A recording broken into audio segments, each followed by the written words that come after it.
I like how Crunchyroll immediately pops up. Like, you want to watch anime right now? Always. Always. Yes. 100%. Cool. Considering I want to watch the All new right. episode of We also had Kitty today. Kitty! Oh, we also have Kitty. He's sleeping though. And then the fat one is over here. He was being a dick attacking my pins and stuff while I was trying to work earlier. And he rolled a d20, but he didn't get a nat 20, so he didn't get his treats. But, No. I know. It's Unfortunate going for into him. announcements. Oh. I mean, okay. Yeah. That works. It works. Whatever works, dude. All right, cool. Well, anyways. Well, you can put it through who, bud? It was Yeah. through Sapphire.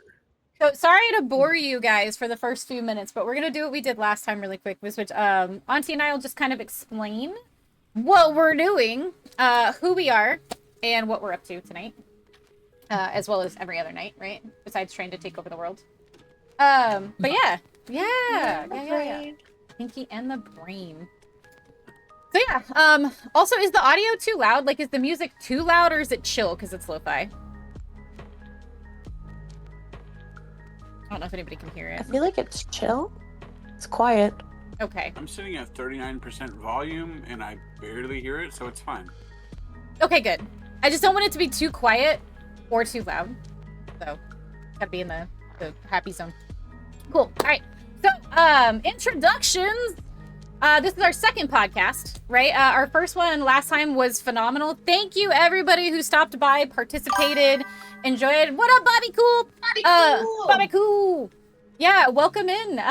So yeah, our first podcast, we did mental health and gaming was our first topic, and there were so many of you guys that showed up and supported us, and it was fantastic. Thank you so much. We are going to do our second one on a little bit of a deeper topic, and we'll be going some light podcasts that are really fun and entertaining, and some that are a little bit more pushing the boundaries of making you not feel uncomfortable, but just dive into some introspective tools, right? So nice, it did post. Cool. So our topic today is going to be on digitally connected but emotionally exhausted. So we'll dive into that in a minute.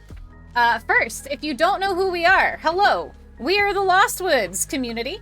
We are a primarily Discord server-based nonprofit organization that focuses on just being a good community to people, helping people through mental health stuff, substance abuse stuff, just support in general. But it is 100% non-clinical, peer-to-peer. So we are very much focused on the people-to-people aspect of helping, right? Our peer leaders and the people that lead meetings are just other people that go through the same kind of crap that you do, or have gone through the same kind of crap you have, or worse, or whatever, right? So we really focus on more of that peer-to-peer connection and less of the clinicality of things. So we can kind of build a network and support and get you guys some, good, cool places to hang out and people to chill with. So that's kind of what our goal is to just be there for people. Auntie, do you have anything you want to add to that? I don't think so. I think you did a pretty bang-up job there.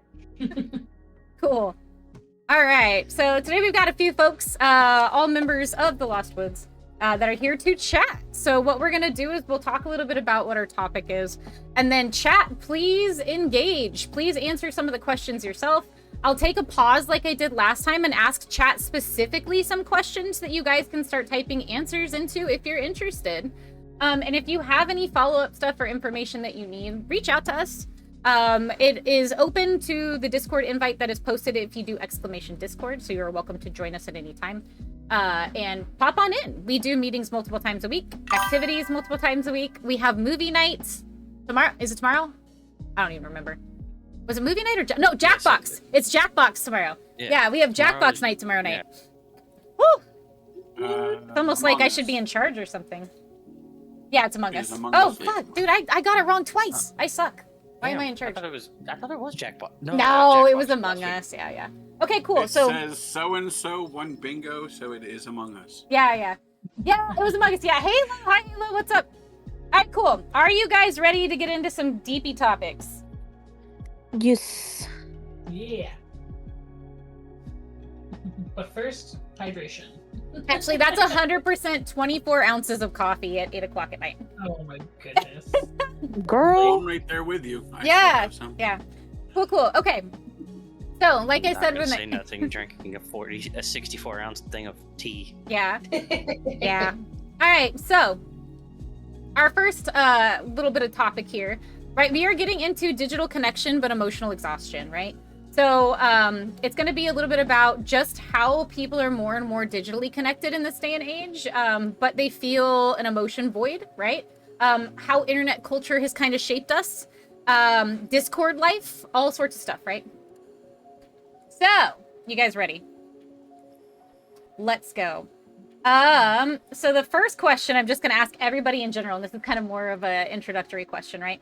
Can any of you survive 1 month without Discord, social media, or gaming? Can you survive? Yes. All Yes. at once? All at once. All at once? No. No. Hi, Nooner. Individually, maybe. Individually, maybe. Okay. All right. Yeah, I think Discord, you could survive a year, says Nooner. He's up in the ante over here. All right. I don't know. I think Discord is such a big part of especially what we literally do, right? Like in the Lost Woods and stuff, that would be kind of a bad deal.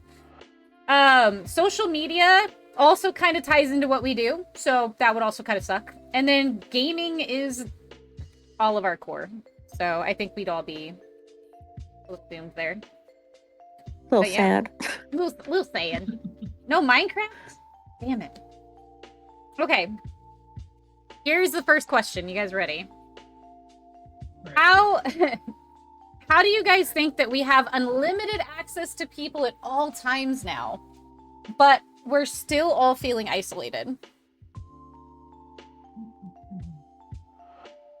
Not having good socialism skills Okay. with actual people. Like real Or- face-to-face. Go ahead. Yeah, I was gonna say, I think that having like the online perspective, you can really be like whatever you want and whoever you want. Whereas like when you're in person, it's a little bit harder for you to be more outgoing, right? I agree. And All right. to a degree, there's also the social battery aspect. When Mhm. you're in person, you can just walk away. When you're online, you're like, hey, you there? Hey. People think they have like instant access to you, whereas yeah, definitely. Yeah. Absolutely.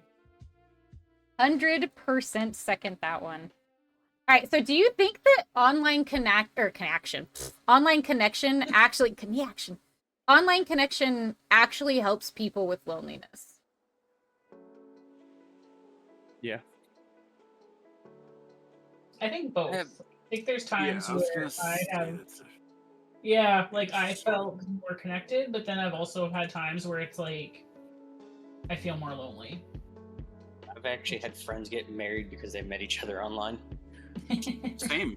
Actually, And yeah. I watched their wedding. I didn't watch the wedding. I got invited and I got flown out. Ooh, that's fancy. I mean, same. Yeah.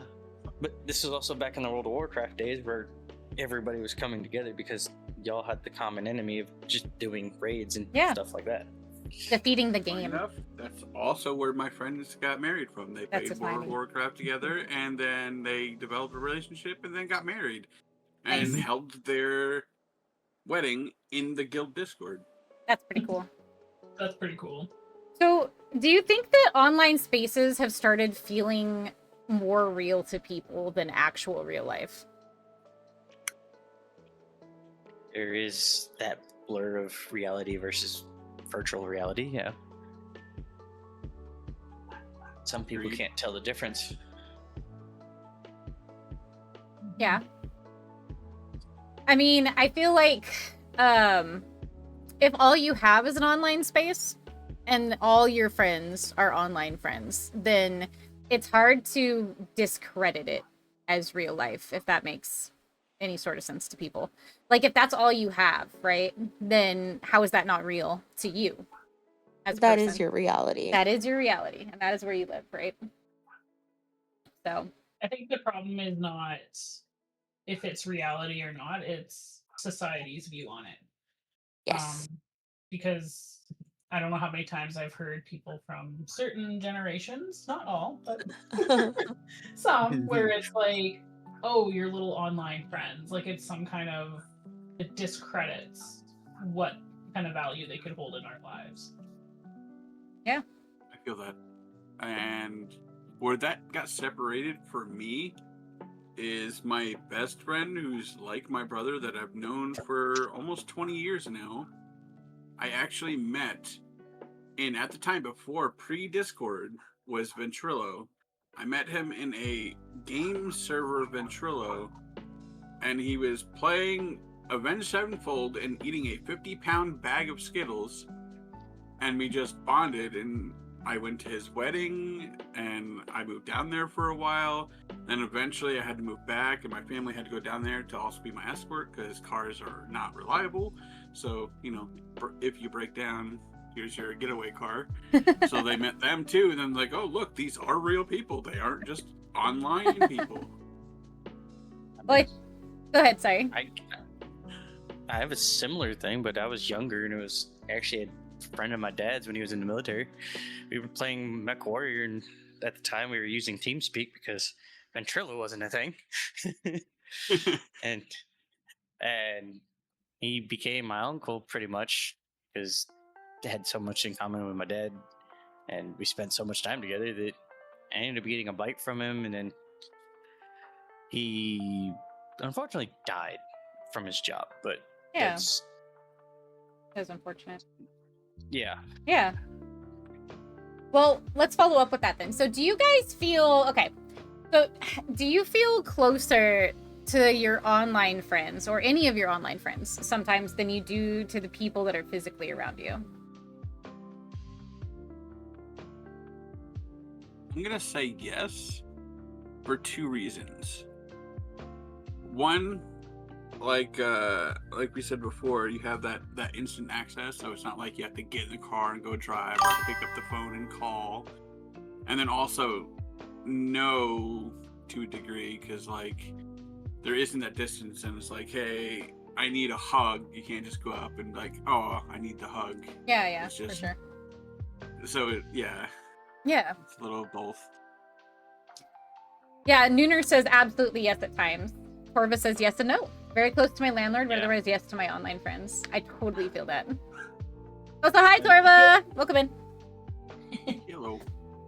I feel like it's different times in life too, like where I'm at, like in, not even in life, but in the day, like.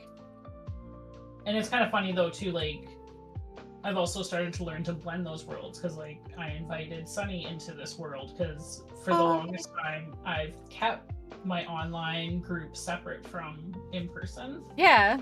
with the exception of Opal, who introduced me to the online aspect. But so I think it's getting more comfortable with being able to integrate those two, which has been really nice. Yeah. Personally, like a lot of you guys who do know me from obviously my own personal Twitch and stuff like that know that like my personal Discord is Link and Meg's Discord, right? So like Meg is my best friend in real life, but also my best friend online, right? So like it kind of that reality line blurs, right?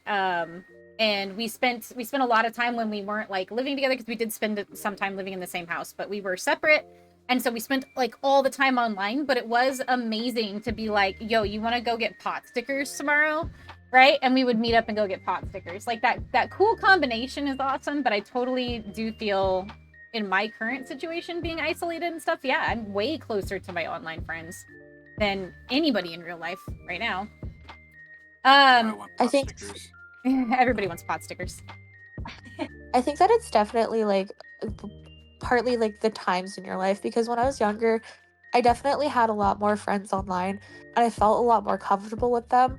But I think it was also like an acceptance of being like a teenager and having more acceptance around having online friends. Whereas once you got older, there was like a stigma around you having those online friends and like, well, why don't you have friends in real life? Yeah. So I'm starting to come back into that feeling of being like, it's okay for me to have both. I'm not limited to just being either online or just being in person. And having like a smaller social battery, it's definitely easier sometimes to deal with online because then I don't have to leave my house. We're gonna tie when into the that. springs are low, you can run away. Yeah, we're literally gonna tie into a lot more of that later. So it's awesome that you're already kind of like touching on that stuff, you guys. All right, so have you ever felt lonely while you're actively talking to people online? Like, have you ever had that feeling of just, I'm alone, or I'm just in a hole of lonely while like sitting in a Discord chat with like 10 people, or, you know? Yes. Corvus says yes. But there was a external factor causing it. Okay. And I'm gonna say every day. Every day. Oh. Yeah. It's I tough. think that Go ahead. I think that's the physical part of it, right? Like, because you're sitting there and you're like, I wish I could sit like in a group of my friends and have these conversations. But when you're online, it's like I can't physically see you and be around you and stuff like that and enjoy your presence. So it definitely can make you feel lonelier. Yeah. But and Torva literally just said, I also feel that's more prevalent as they get older, right? So I think that's real. Okay. So the last one for this kind of section of questions, and we'll kind of move on to a different kind of topic, but same. Do you guys think that constant connection has made us all emotionally exhausted at times? Yes. Yes. That was such a quick probably response. a universal yes. Because anything without moderation can get tiresome. Yeah. Yeah. Like, I'm not easily overstimulated, right? Because I don't know if you guys could tell, but I'm kind of naturally an extrovert. But yeah, at times, like waking up, like the worst thing to happen sometimes is when you fall asleep and you wake up to 30 Discord messages unread from like 10 people. And they're all like, hey, what are you doing? What are you doing? You want to do this? Where are you at? Why aren't you answering? Did I do something wrong? It's been 2 hours since you DM'd me. And you're like, ah, right? It's very emotionally exhausting sometimes when people latch on like that. Naturally an introvert, so it's hard to want to meet people in real life. Totally get that. Totally get that. Yeah. I was the opposite.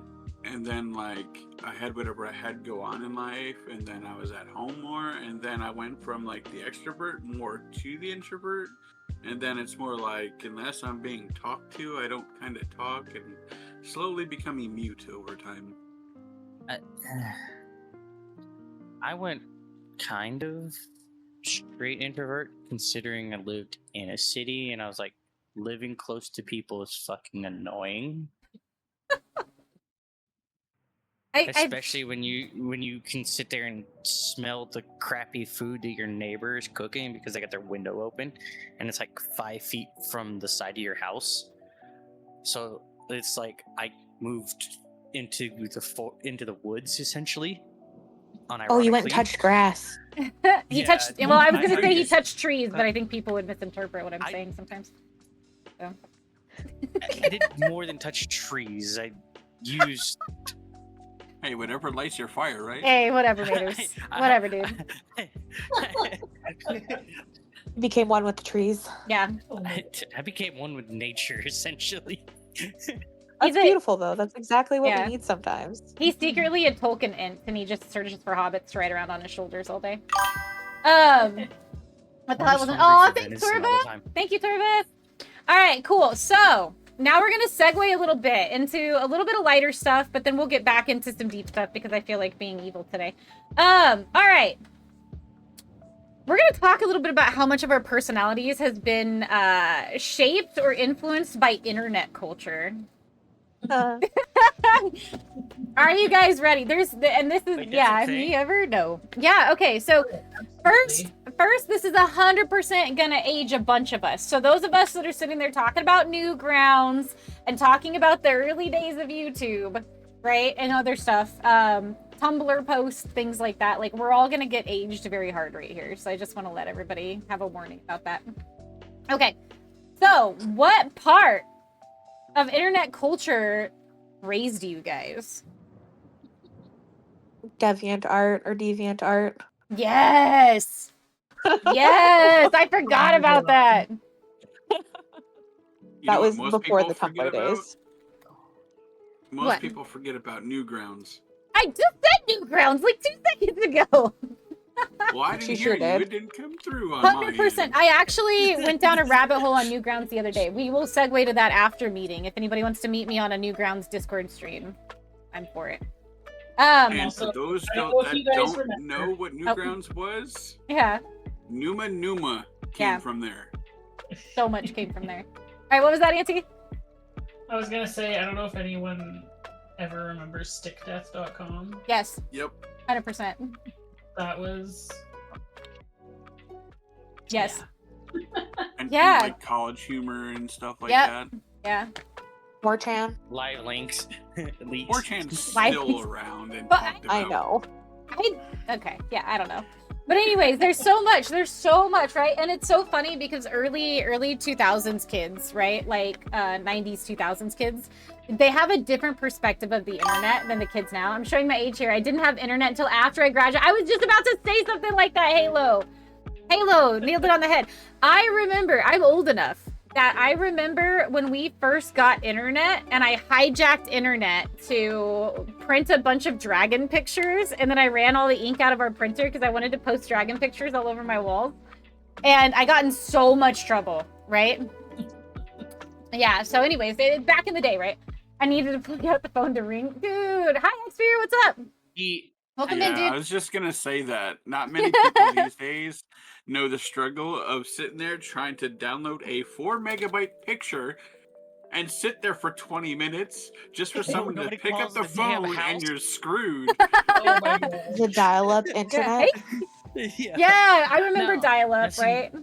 See, that's the thing though. It's like back when the internet was still in its infancy and everything, I was spending more time outside. Yeah, I would get on and play Medal of Honor Allied Assault when I got home after school, but that'd probably be for like an hour, hour and a half. Yeah. Versus now I get on the computer and I'm just vegging out for like 2-4 hours. Yeah. Or like today, complete day. And Like- to kind of take it back to like previous combos, like that's one thing I'm a huge advocate for is touching grass at least once a day. Yeah. And I mean that like not in the literal sense, but like for me, like I take my dog for a walk every day, and it doesn't have to be a long walk. Like the other day, it was freaking the first hot day. We went for 10 minutes, but just something to like breathe fresh air and Yeah. move our body. And... Yeah, for It's sure. cool today, but I still went outside and laid in the hammock. Nice. Nice.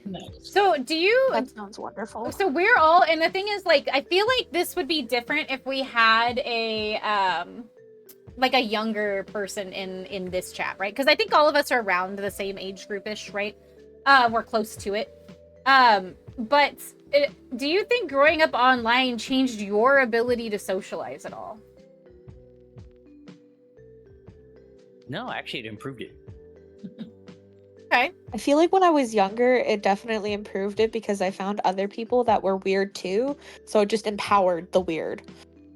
Okay. Yeah, they matched our weirdness. Exactly.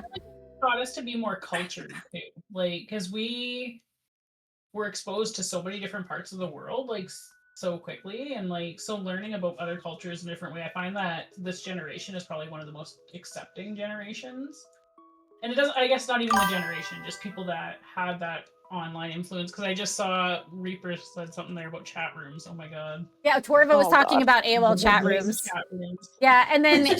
Omegle. yeah, got mail. Omega. Okay, Omega. We're going down and okay, you guys, we gotta Omega's a whole different. we gotta stream some stuff in Yeah. Discord after this, not on stream, obviously. But anyway, so Halo says that she introduced Ace to the internet after they got married. He didn't even know that she had AOL.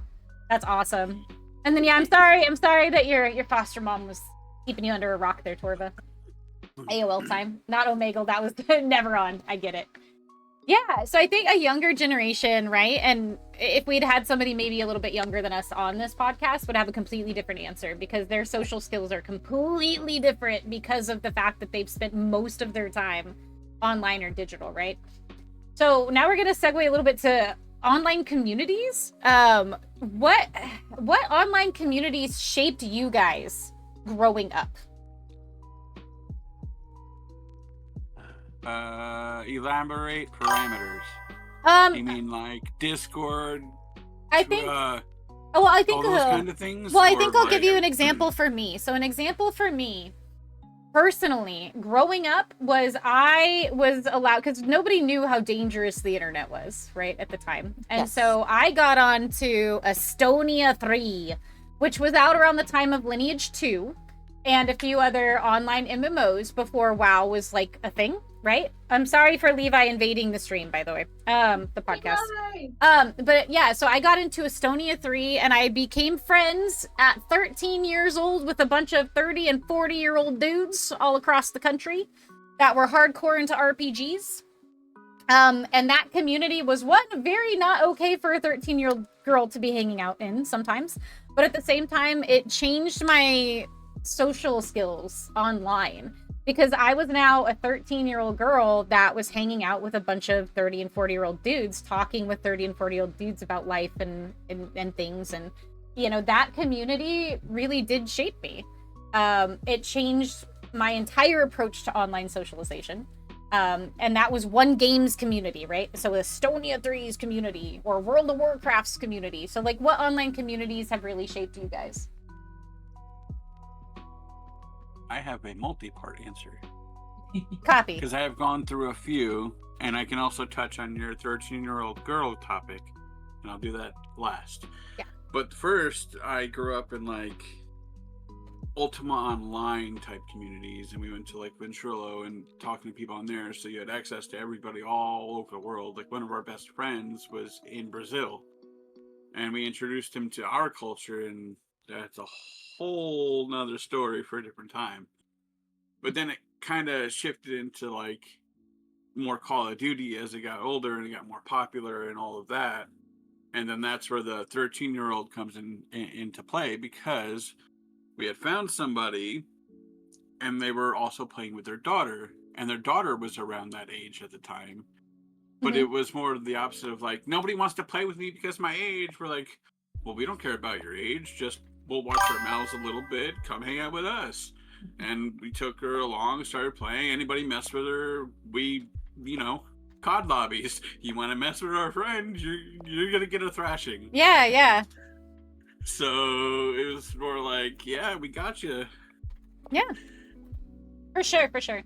All right. Okay. So, did the internet make you feel less alone at all while you were growing up? Yes. For sure. For sure, right? Yeah. For all of the reasons I just mentioned. Yeah, I I think. think growing up and like, Go ahead. sorry, go ahead. I think for me, I played Diablo more. Yeah, that too. I was Diablo 1 and then into Diablo 2, and Lord of it really Destruction. aged. Yeah, it really aged me when they said they were bringing it back out and remastering it, and it's been like 20 years, and I was sitting there going, I was 6 playing that? No wonder I'm twisted. No, it's fine. But yeah, go ahead, Sunny. I think that I lost my train of thought because I was listening, but I think that it really changed how I grew up, because I grew up in like a small town, and having people that weren't really into anime, weren't really into like drawing and stuff as much as I was, just generally being a lot more creative and stuff like that, really helped, because then I had people who were like me. Like, I have older siblings who were like, you can't like those things because I like them, and you're the little sibling and you can't do those things. So, and that included with gaming, where it was like, I really liked Resident Evil, I really liked things like that, Final Fantasy, but my older brother was like, I play those games, you can't play them. So it kind of gave me a space to go and get that stuff out. Yeah, for sure. I think I want to, for go ahead. me, 'cause I'll kind of step from like, because I wasn't really into the online gaming, especially in my youth. I was more in like the chat rooms I was seeking that socialization hard, because I grew up in a small town and the internet didn't care what I looked like. They didn't care who my family was. Yes. And that was huge. So it was creating that space where I could just be myself without worry of who I'm gonna see, Yeah. in real life, to make my life hard. So yeah, Yeah, for sure. I think, yeah, the internet is dangerous in the sense that we all have seen the toxicity of the internet, right? And we're going to talk a little bit more about that too in a minute. But yeah, I think at times though the internet is more accepting at first because like Auntie's saying, they don't know. So a lot of times when you enter into your first, if you're not playing League of Legends or Overwatch in a toxic lobby, then your first interaction with the internet is usually somebody not jumping to conclusions about you right away, right? So like that first impression physically that you get with somebody in person sometimes, like I know we've all had it. You walk up and you see that chick and you're like, that chick's a bitch. And you don't even know why you get the feeling that she's a bitch, but you're like, that chick right there, right? And so like you immediately get this like impression, right? That's your unconscious bias. Exactly. So yeah, My you get what I'm saying. It's usually Sorry. backed up by how I fucking observe people. Yeah. You can have a resting bitch face and still be a nice person. Yep, I agree. Case in point, my AP coach before she got moved, she always looked mad, but she's really the nicest person. Yeah. Well, unconscious bias is a total thing, right? And that's a whole different topic. The last question for this kind of line of thought for you guys is, so, and this is a deep rabbit hole, right? We can go down this a lot later, but do you think younger generations socialize already differently or will socialize differently because of the internet and digital culture? They're already socializing differently Right. because of it. Yeah. I see it all the time with all the kids I work with. Yeah. I think so the whole point of the Lost Woods, right, and what we're trying to do, we talked about this a little bit on our first podcast, Auntie and I did, right, that as the younger generation gets older and is more and more ingrained in digital culture and digital connection around the world, there's going to be more need for groups and places like the Lost Woods, right, where people can come and be accepted regardless of where and what they got going on. So yeah, and Torva says that one of those faces makes me look like I have hair across my ass. I don't even understand that statement, but I'll take it, okay? All right, yeah, and welcome in, Stiffy. Hello, guys. All right. Yeah, for sure. All right, cool. Are you guys ready? I can have one fun question or we can segue into social media. You guys ready? Okay, we'll ask this one then. Okay, cringe fandom. Did you guys have a cringe fandom phase you survived? Besides Twilight. We all lived through Twilight. We don't talk about Twilight. Exactly. We don't talk about Twilight. That statement is shimmering. Oh, dear gosh. Oh, dear gosh. What does that mean? Because the Kind of a vampires killer, Bella. sparkle. Yeah. I get you, Torva. All right, what else? Cringe fandom. Anybody? I guess in this day and age, technically Harry Potter would be considered cringe fandom because of the director and the writer and everything that goes on. I don't know if it'd be cringe so much as just say Star Wars. cringe. We're gonna I get think into you guys should talk about fan fiction. I feel Yeah, yeah. offended. I don't. I think was these are okay. We're changing the topic. I said Topic could be vetoed. considered Nope. cringe Nope. with Harry Potter, mostly because of everything that goes on today. Nope. Link's taking the reins back. Reins are coming back. Nope. Nope. No more. Okay. Do you think? All right. Let's go to social media. It's Right. a loaded question. All right. It really was. Hey, wait. Hey, simmer down. We're going into psychological horror portion of the talk, right? Social media. Is it making people emotionally numb? No, Quite I think the it's the Yes. opposite. There. quite the opposite. It's making them Alright. talk out and probably say stuff that they shouldn't. I also think it's like Yeah, go ahead. making younger people really nervous. Okay. Yeah. Okay. Like I think it's amplifying things like anxiety and like this need to really like keep up and catch up. It's like we were talking about how non-isolating internet is, but then on the other hand, like you're always trying to put on like a special face, so that's just as isolating. Absolutely. Mm-hmm. And that again is one of the reasons the Lost Woods exists, right? Is to let people let down social masks. Like to be okay not always being the happy fun guy in the group and letting people know that you're really suffering, right? Inside. It's totally okay. So, have you guys ever felt, which I know you guys, I already know the answer to this, but have you ever felt physically exhausted from being online too much? Yes. No. No. That depends. If it's Okay. a lot of people, like we do with our meeting stuff, Yeah. for sure I would be. But if it's like my day-to-day now, where most of the time it's me doing what I gotta do and stuff, not so much. Yeah. I think if you work online all day and then all of a sudden like you're online during your free time, at some point it's going to drain your social battery, but that might be dependent if you're an introvert or not. Yeah. All right. So, And I think Link, you can attest to this as being somebody who's done raid leading Mhm. roles. It has been hard for me to ever get emotionally exhausted, or not emotionally, physically exhausted. Emotionally, I can get from being Now online all you day. make me need to change my answer because of raid. all right. Well, Xbeer, let's go to chat for 2 seconds, guys.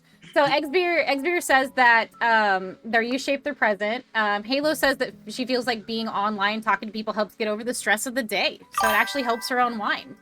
And then Xbeer is saying they get to meet new folks. It definitely gives them a release to be online.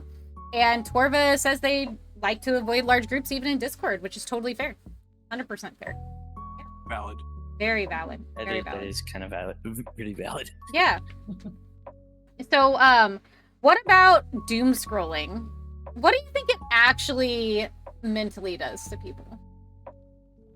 Well, I think we think it soothes us, but I Yeah. don't think it does. I think it does the opposite. varies person to person. Yeah. Because while yes, it can be like bad for some it's a release, like talking to your friends, like, oh, I'm just gonna de-stress and watch these random videos that keep going through, Yeah. or these pictures or something like that, and take your mind off things. Equivalent to our gamers playing their games. Yeah.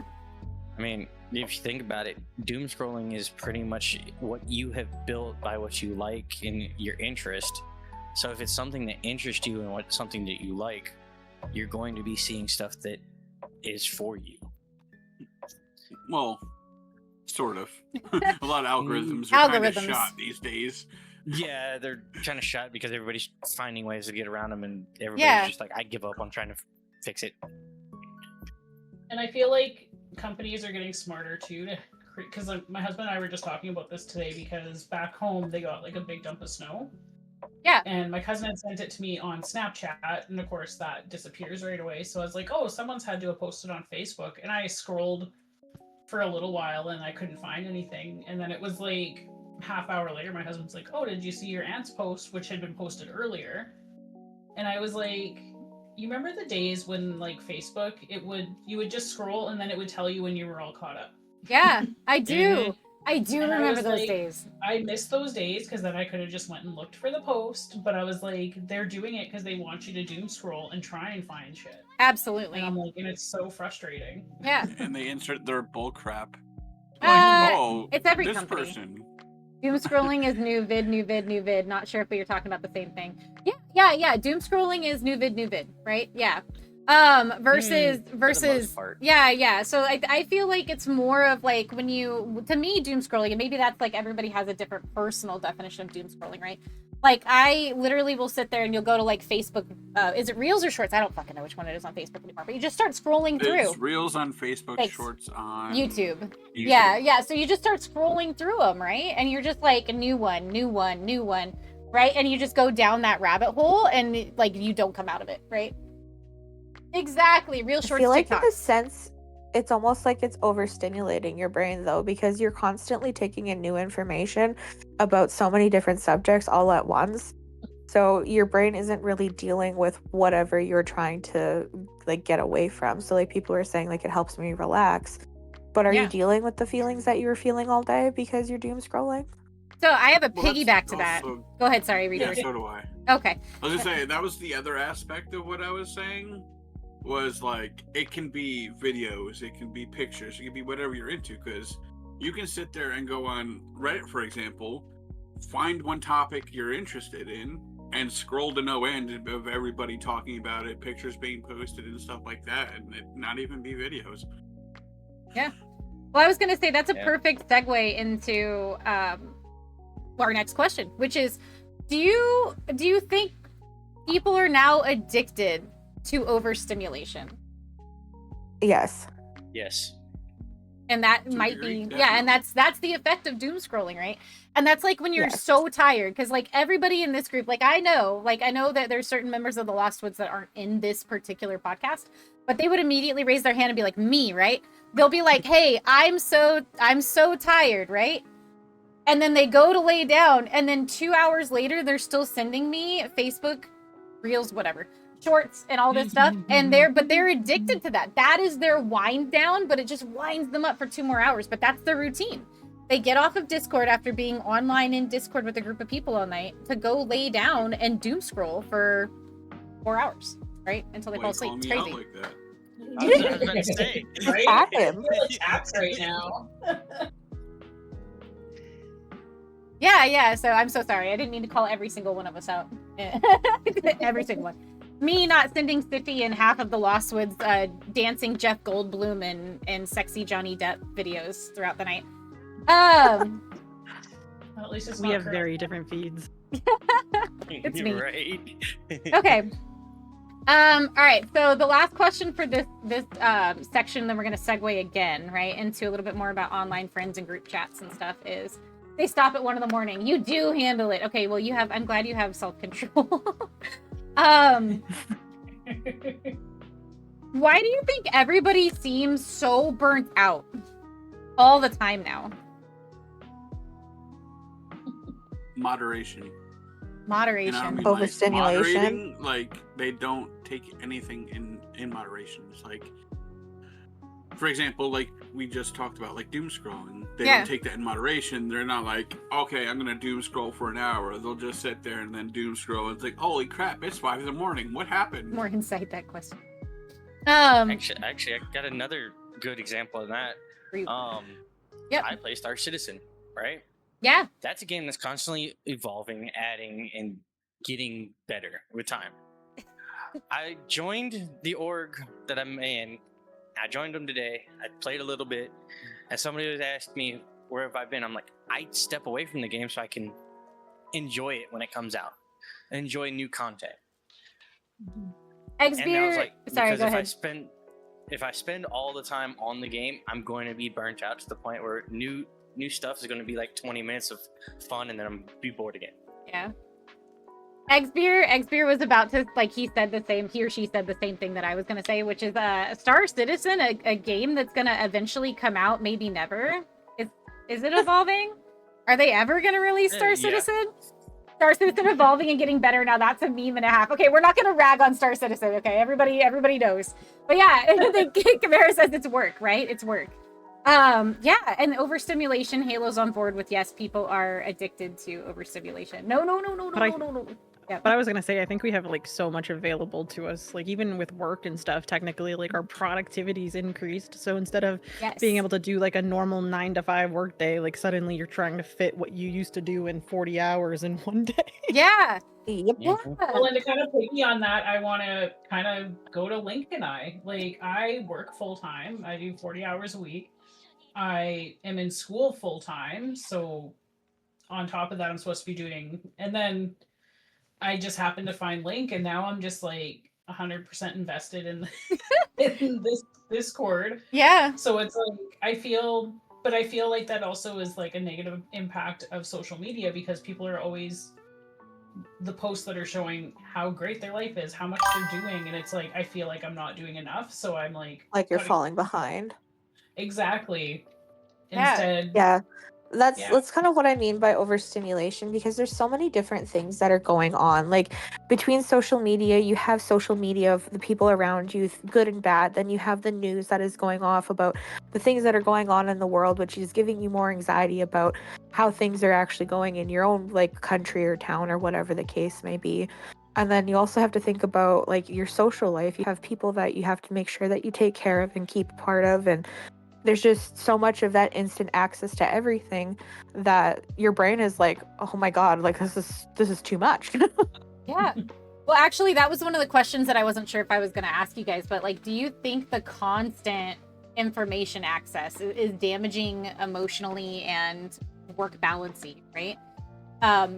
For me personally, right? Like I 100% ask Auntie. We That is her name. Yeah. But like it's like Auntie knows me, right? Auntie knows what does Link do in the morning? Wake up, work for Dad's business, right? You know, organize the stuff for Dad's business, do the accounting, do all that stuff, do part runs, meet customers, I do all that stuff all day. In between all of that, throughout the day, I'm working with people in the Lost Woods, or I'm working on content, or I'm working on all this other stuff. And then at the end of the day, when I finally have some time, if I'm not getting ready for a meeting, right, that we're hosting in the Lost Woods or something, I'm usually feeling guilty for not looking for more stuff and more content or more business things. So it's like that constant access to information almost makes you feel guilty sometimes for doing other things than continuing to overwork yourself, right? And I think that's what Chimera was saying, right? Is it's kind of like that. Like you get addicted to pushing 40 hours of work into an 8-hour day because you almost feel like, what else am I going to use my time for? Or like I feel guilty for using my time for sometimes, and it's just you just drive yourself into the ground a little bit, right? Yes. For sure. But I do want to piggyback on one more thing Chimera said earlier too. So, do you stop feeling guilty? Damn it! Thanks, Torva. No. Have you guys ever caught yourselves or thought that people are doing this? Are people consuming content more than actually living themselves? Yes. Oh, for sure, 100%. Yeah. Mm-hmm. Yes, because if you don't Don't you know have that's how- boundaries, then you're just continuous. Yeah. I think that kind of ties into, there was something you had said earlier and this thought had come to me and then it slipped, but it's something that Sunny and I have talked about with being autistic, is we mimic, and I find online has created so many more places for us to find that, because before we would get it from watching a movie or a show, maybe people we saw in real life, but the internet with social media and everything has created such a wider access to it, and I feel like it's almost that in itself is overstimulating because it's so many things you're trying to be, and then It like messes with your stability of your personality because there's so much information that you're taking in, so many different people, so many different personalities. And this isn't just from like people that you're around or people that you talk to. This is also from shows. I think Lynx was talking about it earlier about how what raised us, right? What kind of TV shows, what kind of childhood do we have with those things? As an autistic person, I take all of that stuff in. So sometimes like I just talk like exclusively in movie quotes because that's what my brain is used to. Me too. For sure. For sure. Did we Right? just become best friends? Yes. I will say Auntie joined when we were getting our cameras and stuff ready for podcast, and she had like the light turned way up, and I literally was like, Aziz, lights, because like I can't not Fifth Element anytime somebody does that. So anyway, side note, we're all like that. Beautiful. We all fit in together. Cool. Multipass. Lilu Dallas multipass. Multipass. Okay. So we have just a couple. We're gonna scroll down. How long have we been going for, by the way? I don't want to keep you guys too long, but we'll do 48 minutes. as long as you guys are having fun. We have quite a few bit more to go through. But we already talked about this a little bit. But like online friendships, right? We talked about it in our prior podcast a little bit, but we'll give this opportunity to some new people that are here and things like that. Lilu Dallas multipass. Okay, yep. All right, we've started the stem here. Have online communities helped your mental health? And do online friendships feel real to you? Right? Like real. We already talked about it a little bit, but we'll give it a chance for anybody who's new here or anything to talk about online communities and their effect on their mental health. I hate to be that person, but I feel like a lot of online relationships are similar to work relationships in that like they're kind of very surface level and shallow, and you might play a game together, etc. But it's kind of like real life too. I mean, if you think about it, you do have a lot of acquaintances and like general friendly people, but not necessarily a lot of like friends. Yeah, see, that's something I struggle with a lot because like with autism, I have a hard time understanding relationships. So whereas sometimes I think somebody's a really close friend of mine, and then I find out that they just see me as an acquaintance. And that line of boundaries of like what kind of friendship you have is something that I'm learning right now. And something that I've also learned is that I have really bad time with object permanence. So sometimes online feels to me like if they're not around, then they don't exist to my brain sometimes, and I feel really bad about it. I think that's the danger, and I think you guys both hit it on the head there. That's the one kind of dangerous thing with online friendships, right? Like you can really like have a good online relationship with someone and talk to them pretty frequently every day for a while, right? Yeah, but like sometimes they fall off, right? For whatever reason, they get busy, they get a new job, they're doing too much, right? And sometimes you lose that constant communication with them. And it just feels like they're not there anymore, but it doesn't feel like the void of losing an actual person, right? Until you remember one day like, hey, I used to talk to this guy like all the time. Yeah. In general, I haven't made more friends in real life. I can't say it's had one effect on the other. Okay. Yeah, I totally get it. Yeah, online friendships to me are real because that's where most of my friendships are and have come from, especially lately, right? Yeah, so why do you think, guys, why do you think the Discord servers sometimes feel safer than real life to people?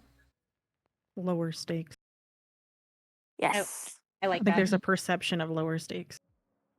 Yeah. But you're not like, I think in real life, and obviously it's all real life, but I think in like in person, there's this perception on your appearance and on your personality and on your job and on your socioeconomic status based on the clothing that you're wearing and you know your education based on how you speak. Whereas like online, you can kind of just throw all of that in the trash can and be like, this is who I am.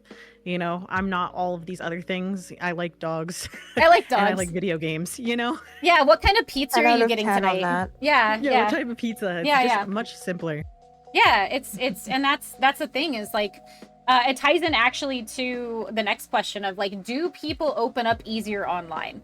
And we talked about it a little bit at first, right? Like, yeah, like Mater's like when you come into an online group, there isn't those unconscious bias. There isn't that preconception that you have of somebody where you're like, oh my God, they're wearing that shirt, right? Like you immediately just kind of have a less raised guard with people. But I do feel like the downside to that is that a lot of people feel like that impression that somebody gets from them is something that they have to uphold. Like a mask that they have to carry after a while, right? If that's the impression they had. Like we talked about one of the reasons the Lost Woods is so important to us is like we want people to be able to say like, hey, I had a really shitty week and I am really struggling. Or like, hey, every day I come home, I hit the liquor store and I buy a bottle of Tito's and I drink myself to oblivion playing Call of Duty because that's how I get through, right? And then I wake up and I do the same thing the next day. We want people to be able to be open about that stuff and talk about it and be real with their friend groups and not feel like they have to wear that mask or hide behind it, right? So. I feel like there's another piece to that too, like from the opposite side, where for someone like me, I like to sit back and observe first. And I find Discord, in most cases, creates a safe space for that to happen. Like, you know, if you're engaging slightly, but enough that I can kind of get a feel. But I feel like in real life spaces, like you're expected to engage more. 100%. That's actually a really good point. Go ahead. I was going to say, with the online, at least for me, I join groups a lot. A lot of times I'll sit back and listen and see how conversations and everything go before I fully interact. Like I'll interact, but I won't fully interact. Because if my level of humor won't match, I won't use that level. I'll tone it back. So it's, you gotta know the type of crowd you're in sometimes, even online. Exactly. For sure. I actually just had this conversation with somebody too. Go ahead.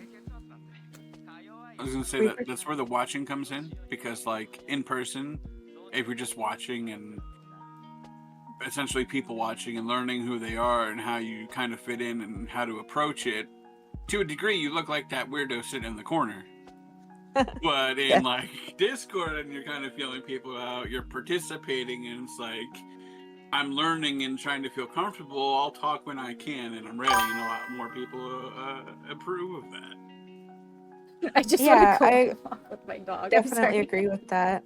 I actually just had this conversation with somebody recently and talking about how because I struggle with bluntness and being very frank when I talk about certain things, I do the same thing that Auntie said. I go into the chat and I like to just observe and see how everybody's mannerisms are and how they interact with one another and whether or not a certain level of that bluntness is okay or if somebody's going to take it as me being aggressive or Yeah. rude. Well, and And- sorry, go ahead. What? Oh, I was gonna say I was gonna tie that into something Auntie said earlier that really stands out. Our generation is being exposed to so many different cultures, right? And when you have people from other cultures, like anybody that's been in a culture with a lot of Eastern European women, right? Like just not to like point it out there as a thing, but it's the truth, right? They're brought up to be very honest, and that honesty is taken as blunt and direct and sometimes rude by Western cultures because we don't understand how much value they put on face-to-face honesty, right? Like when they're in a conversation, they tell you exactly how they feel about something because that is their highest level of respect, right? Like I am respecting Yes. you by being honest with you. And it's very hard, but I love the fact that cultures are getting more integrated in the sense that we kind of know more about other cultures because of our experience online, right? Yeah. There's right. a two-sided coin to that one, but yeah. Yeah, there is. All right, are you ready for a deep question? Let's start digging. Let's go. Okay. Have Muddy in the you dirt. ever lost an online friendship that genuinely hurt? More often than I'd like to admit. I was gonna say, yeah. Because, and so why we're all here, we all have our own reasons why we're here, but one of mine, dig into the deep reaper. Depression and Yeah. pain. I tend to hermit, and then you don't talk to people, and then they're like, why aren't you talking to me? You're ignoring me. What are you doing? And then Yep. poof, there goes the friendship. Yeah. It's true. I've lost a few online friendships that I really cherished, and I still yearn for some of those friendships to come back, right? But sometimes, like, you have to give the space, and you have to give the time, and you have to wait things out, and then other times it's just not gonna happen again, right? And it hurts, dude. It really it really hurts you to lose real friends, especially when you're super close to people. Like losing that companion and that time that you've invested with them is an actual valid hope, right? Yeah, I'm sorry, Torva. Yeah, we've lost online friends. Both as in like we've lost them as a friend and we've lost them as a living like being, I've had right? that too. Yeah, we've I had think that it's too. really important for all of you though to think about just also like as much as it hurts to be thankful for the time that you've had to be their friend. Yeah. Yeah, it's anybody who's known me for a while knows that I have a saying too about like managing people and being a manager, but it's the same when it comes to friendship in my mind. Is sometimes you learn the most important lessons from having a bad boss just as much as you learn from having a good boss, right? Because you learn what not to do and things like that. And so every relationship has a positive, right? And even if you look back and you're like, I didn't have all of the best times with that friendship, but I had really good times with that friendship, right? Oh, thank you so much for the follow. But yeah, you get what I'm saying is it's sometimes you learn, you learn valuable lessons even when a friendship goes sour, right? And that's important to take. Yeah. There's always a bad, exactly. No life is wasted. Always bad. I think for us it's the same. I think you grieve any type of friendship, right? Yep. And I think a lot of us have grown up or lived through a lot of like the internet era, you know, from the AOL era to to now. Yeah. And so like, you know, when you asked me that question, it kind of was like, oh, how many friends have I had over the last 2 decades that I don't talk to anymore? Yeah. And the Right. number is like staggering, but it's the same for a lot of like your in-person relationships. That being said, though, I do think like whether their loss is permanent or not, there is still some level of grief. Yeah, totally. You have to process it, and it's like I said, it's a void, right? It is a hole in your life that you've lost. Torva, I'm so sorry. Yeah, that sucks that you lost a friend, right? Somebody that was close to you. And yeah, I think we've all lost a lot of relationships online and in person. Part of life, but yeah, you keep going. Are you guys ready to talk about? It is the opposite. Sorry. No, you're okay. I'll add it on there. Sometimes it is an opposite, where I kind of lost a relationship kind of because of an event that happened. Yeah. But then things happens and they come back. Like one of my friends recently came back and was like, "Hey, I have this situation on. I have one of these bad feeling kind of things, and I didn't want to let things lie how they were, and they came back." Yeah, it's part of. I've had that growth. recently too. Yeah, that's good though. That's cool. Okay. All right. Are we all becoming socially weird? Let's go. Becoming? I've always been one. There you go. Yeah, exactly. There you go. The All right. whole point why we're online. Yeah. What the hell? Okay. Do you guys think that social anxiety is worse now than it was before? Yes. That's an on the 100%. fence thing. I think it's Yeah. either better or worse, and I don't think there's an in between. So It's either helped you or made it worse. as someone with social anxiety, I would say that it's kind of like a spectrum, similar to a lot of like mental health disorders. You know, if you sit there and there's like that whole test. I don't think that it's necessarily become like worse, like the manifestation of it. I think that the prevalence of it has increased. So maybe the number of people experiencing the symptoms itself may have increased, but I think that like in general, someone who has social anxiety or predisposed to it or genetically disposed to it, it can be, you know, that manifestation is unique on an individual level and has nothing to do with like, if that makes sense. Yeah. That does, yeah. Okay. So do you guys think that online interactions are kind of replacing real world confidence in people then? I think you see the darker side of humanity on the internet. Yeah, I was gonna say. 100%. I think Sorry, that's just my opinion. no, it's true though, but I think you get a little bit of both too. Because I mean sometimes you see the lighter side. True. Very rare. It kind of goes back to talking about taking a mask off with online. You see more people being completely who they actually are more often online than they do in person. Yes. Yeah. You have more transparency, but sometimes I don't want to know. Ignorance may be bliss, at least for me.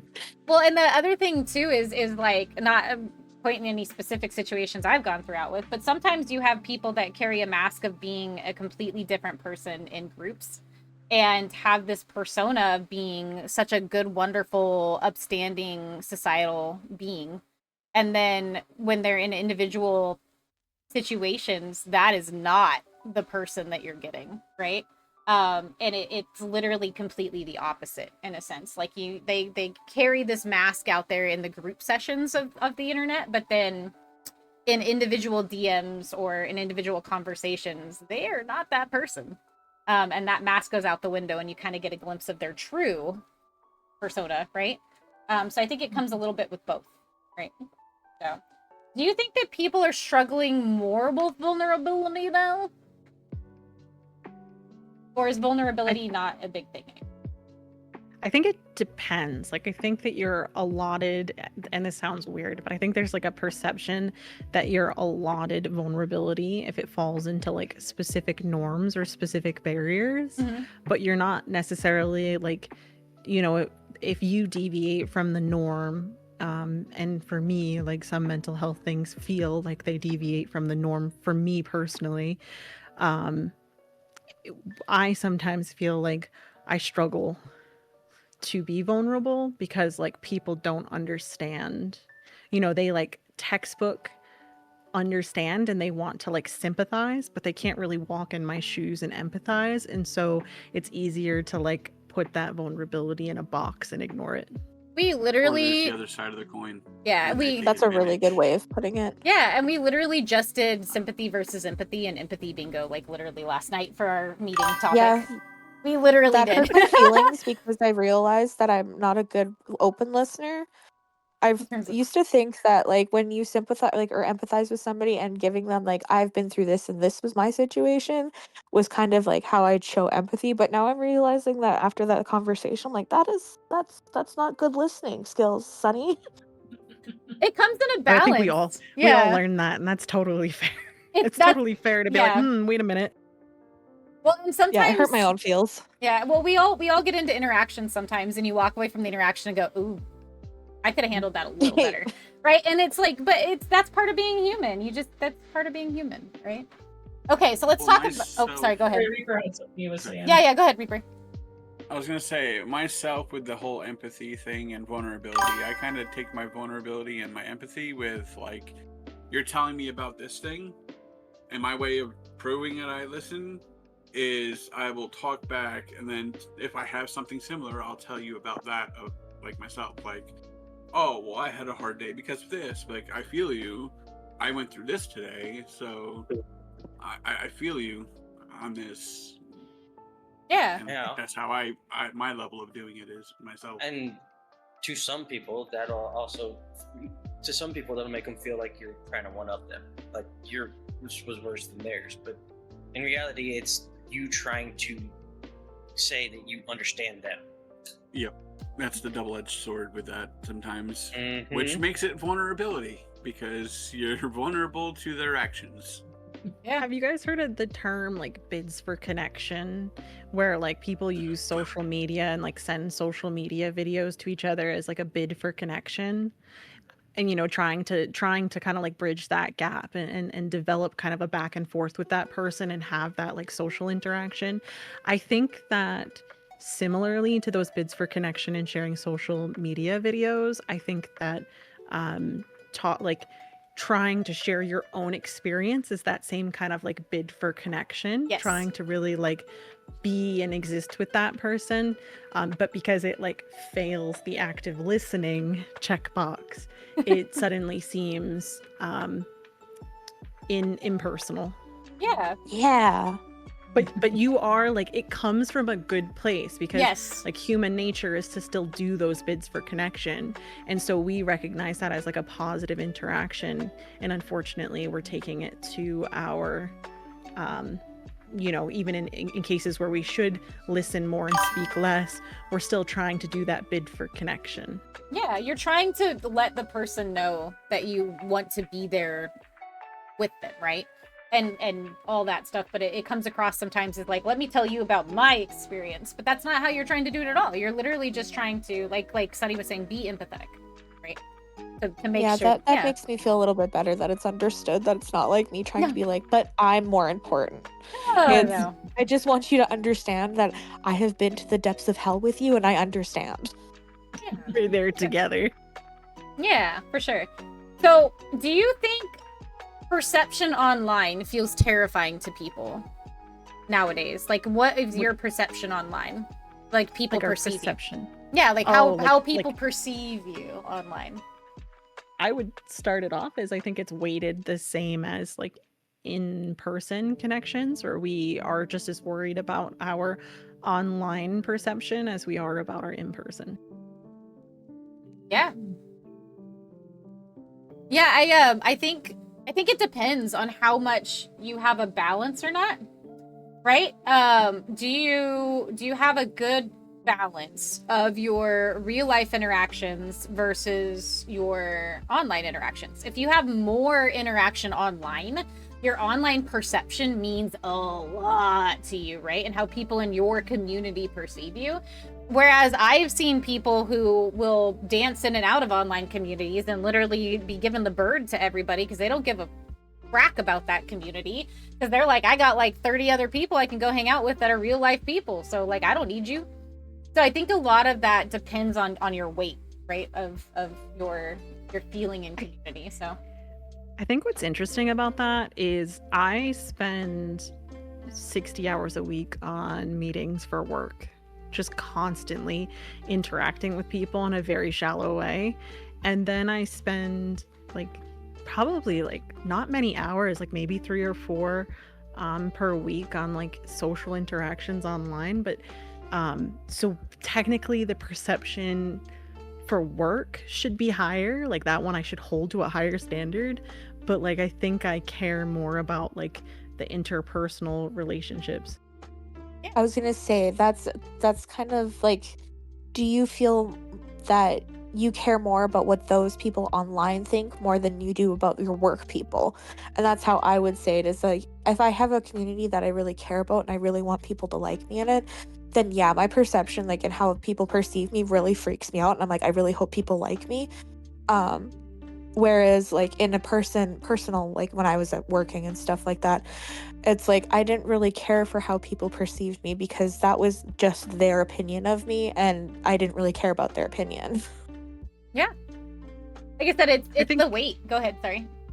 Oh, I was gonna say, I think over time, one thing that I've learned is like, it's not that I don't care about the perception of others. I'm not going to put my value to the perception of others. Like I may put my value to the perception of like friends that I really care about, but I'm not going to place value and weight and identity on, you know, a huge mass of people that at the end of the day are fleeting in my life. Yeah. And that's the big thing too. Like I said, I've known people, that whole thing comes down to literally how much online presence you have, right? Like there are people that we know that their entire life revolves around their online presence, right? Some of them around Fishing Planet, right?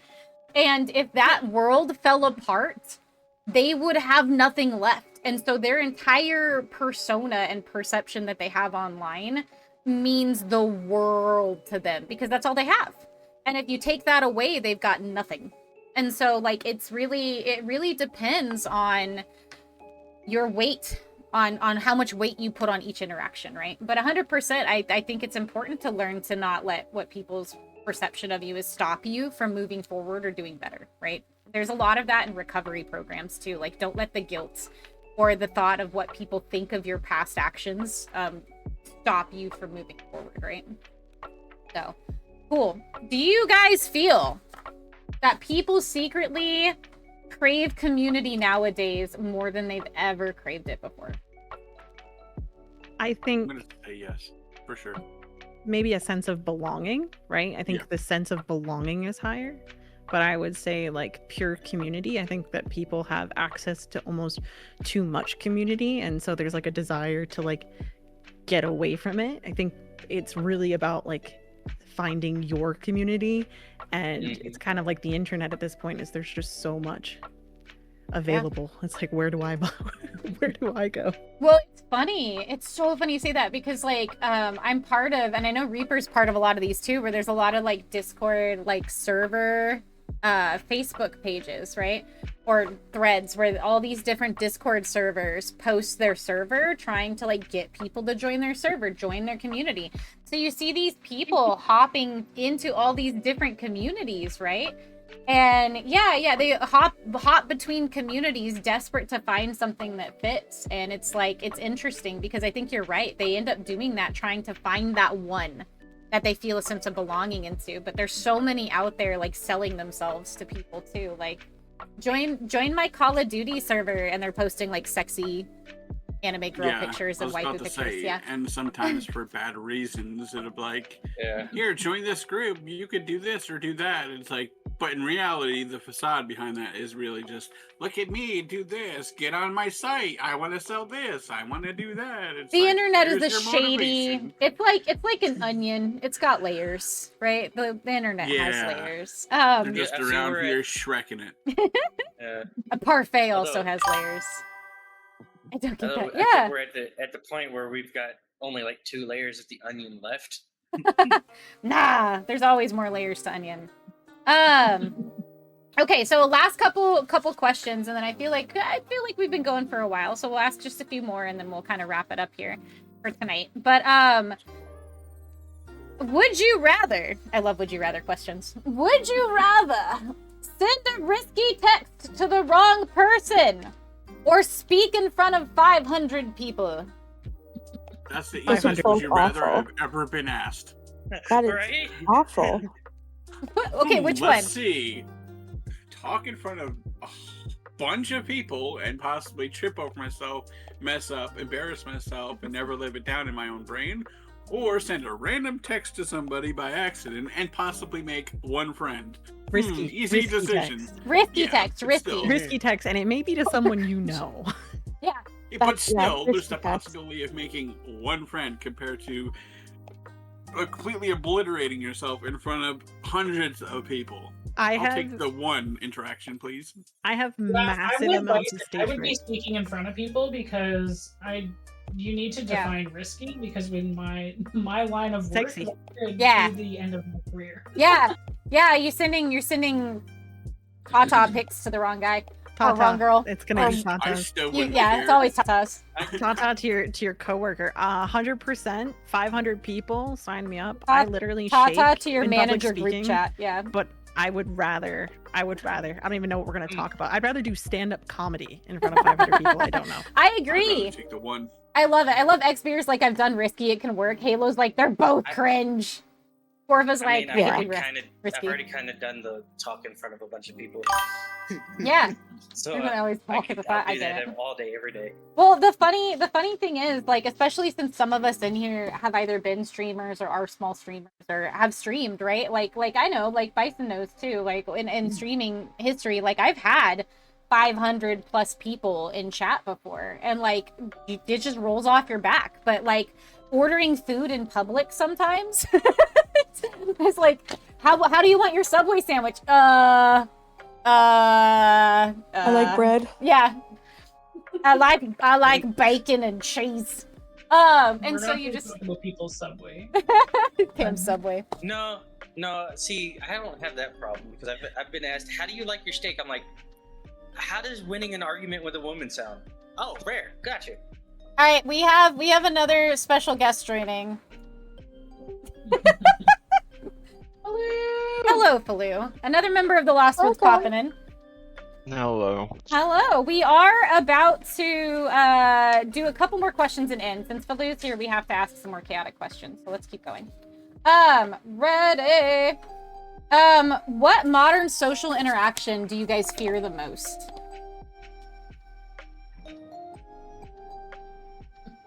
Modern interaction? Do I hear? Phone calls. Any phone call? Phone calls. Any phone All call? phone calls. Yeah. I don't know what it is. I can do meetings. I can do like Teams calls, whatever. You tell me to call a random person for a bill, customer service, whatever. I will put that off until the last minute. Same. Yeah. I don't know actually why. have anxieties with that. Like Okay. really bad anxieties with that. Like if I don't know how the interaction is gonna go, kind of like that, and I can't picture it in my brain, I would rather go donate 2 billion vials of blood than do that.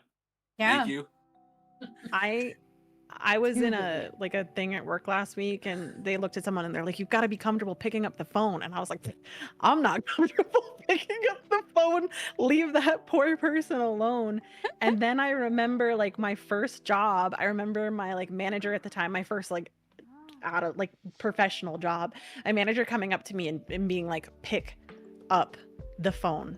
She's like, "I will not tolerate another person who can't pick up the phone. Pick up the phone." And I think it's common for a lot of people. Like even my dad, who's 20 plus years older than me, is like, "Yeah, I'm not calling."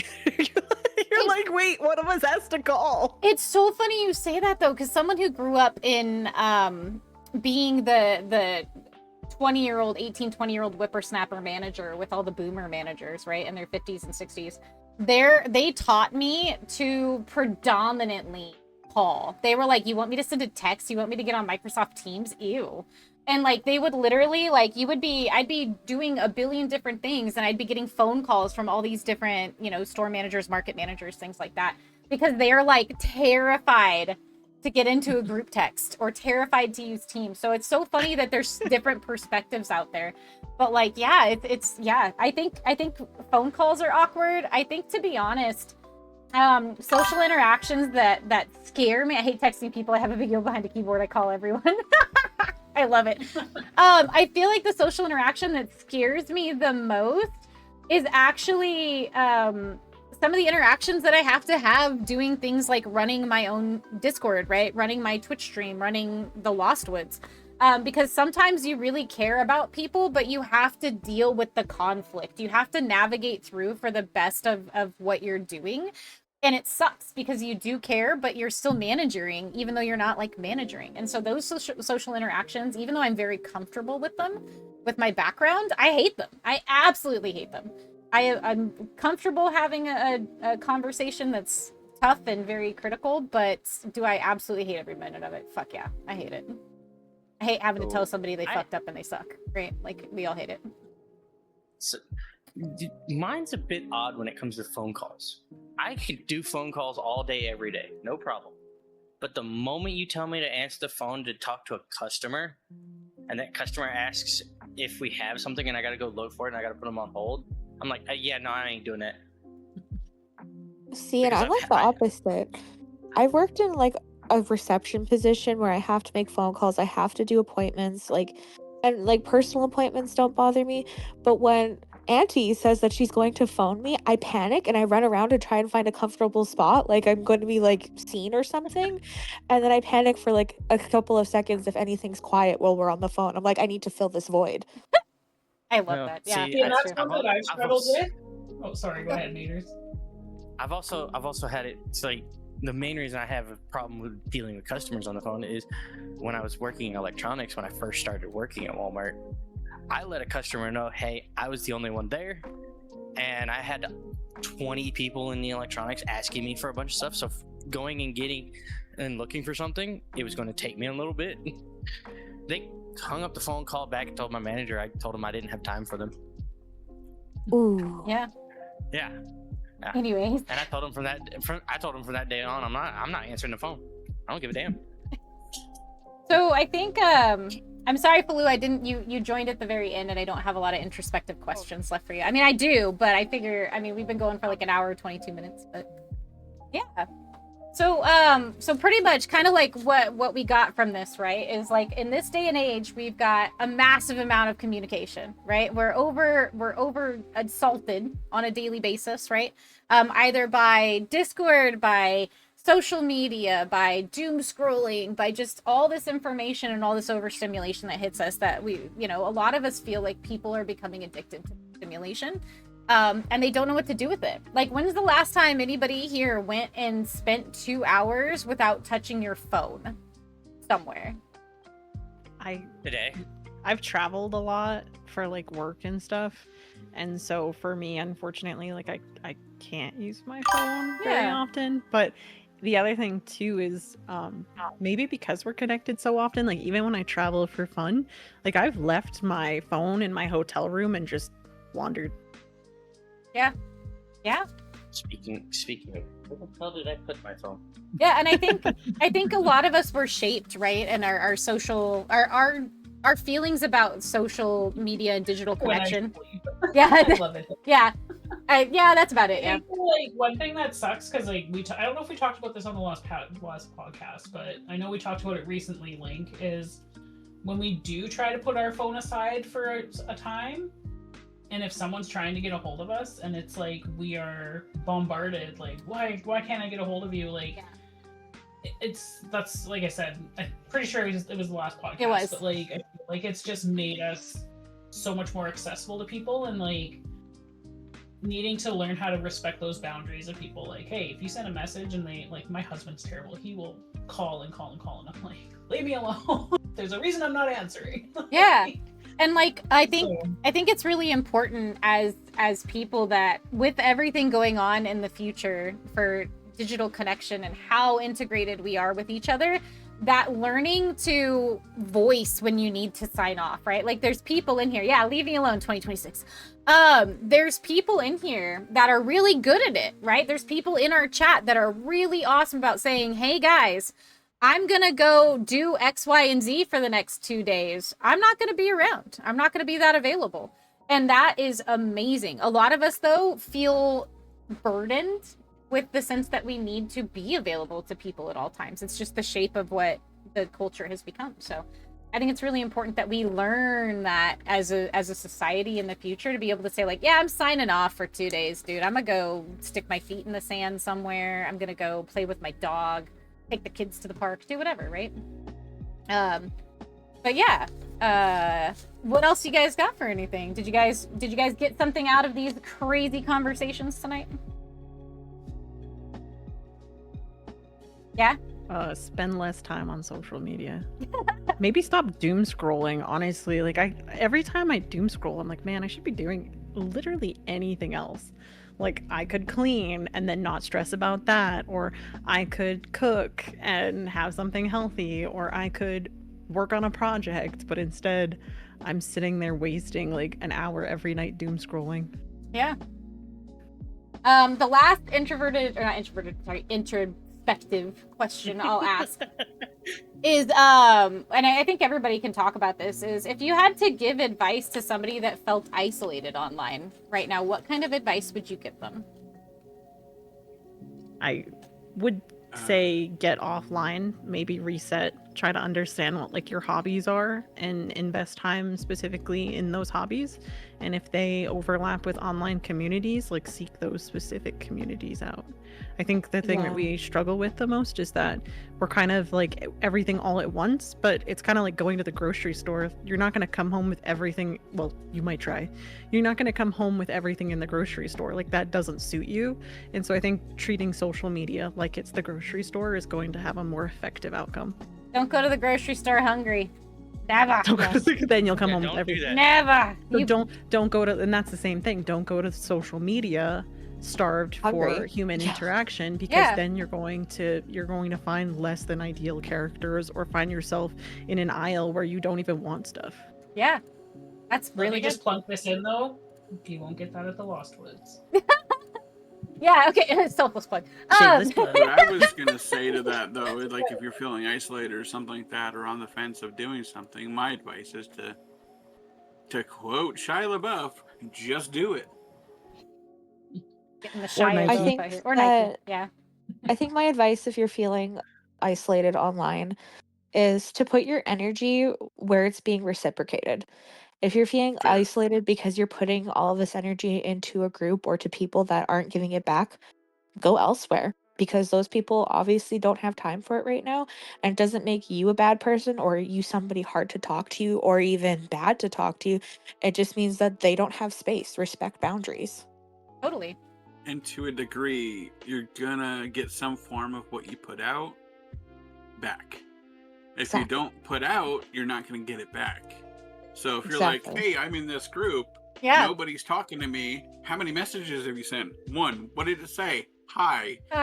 What is somebody gonna do with what that? are you putting out though as well? Like, if you're wanting something back from people, make sure that you're putting out that energy that you're looking for. Because if you're not being like, I don't know, obviously don't hide your emotions and stuff, but if you're being very negative all the time, then you're not going to get a lot of positivity back either. Yeah. Well, guys, I feel like an hour and a half is a good length for us here. So I'll just do a quick closing really fast for you guys. But I do want to say thank you guys all for joining, for one. 2, it feels like we have a lot of people that are really in need of, connection, right? There's a lot of people that are looking for connection. They're looking for like Anonymous here was saying about trying to find those bits of social interaction and setting out feeders to people to try and get those connections going. So I feel like we need to remember that stuff is about actual connection, right, with people. And that actual connection can be online and it can be in person. It matters just as much to a lot of people in this day and age, and a lot of us personally here in the Lost Woods. So yeah, I want to say thank you guys, every one of you guys who participated. You guys are wonderful. I'm pointing at my screen like anybody can see that I'm pointing at all of your Discord images. But yes, thank you guys all for participating. We will be doing another podcast next Friday. And that's what the Lost Woods does. We have meetings. We're doing Among Us tomorrow night. We're doing all sorts of crazy things all week. We have meetings Tuesdays, Thursdays, and then activities on days in between. And open share Sundays now is something we're rolling out. Auntie's rolling those out for the group. So I do want to say thank you guys again. Thanks for supporting us. Thanks for being around. If you'd like to join the Discord and come be a part of what we're doing, maybe be a part of a podcast in the future or an event in the future, hit us up. We're pretty cool people. And like we said, we're Thank you for having us. Of course. We're people who are also just people. So don't be scared of us. We've all been through it. We're all crazy. We all have problems. And we're just like you guys. Some of us have been playing video games this entire time while talking. Okay. And just remember, if you're ever lost in the woods, you're not alone. Come join us. You're never alone. There you go. You're never alone. That sounded like a Yeah. threat. All right. Reaper. Yeah, I know you've been in the conversation though, but where are we going, my dude? Oh, I know where we're going. You know where we're going. Yeah. You know where we're going. Okay. Shish kebab. I need to pull up a link though. Hold on. Shish kebab. Shish kebab. Here we go. 1 second. Let's do this. I hope sound is off and I'm not silly, because I'm multitasking as hell right now. But anyways, I do want to say again, thank you guys. We are going to go feed me. What do you want? What kind of food do you want? All right. So right now we are gonna go raid our good friend Shrubs. She is a member of the Lost One. She was actually part of our first podcast. She is phenomenal. Guys, go ahead and give her some love. She is streaming Fishing Planet right now. And I just want to say again, thank you guys, and we'll see you next Friday. Appreciate all your time, all your energy. Oh, And our podcasts are on Spotify and YouTube. they are on Spotify and YouTube. We can, we could link that in there. But anyways, we're just gonna raid. Okay, thanks guys. See you guys next week. Toodles. Bye. Bye.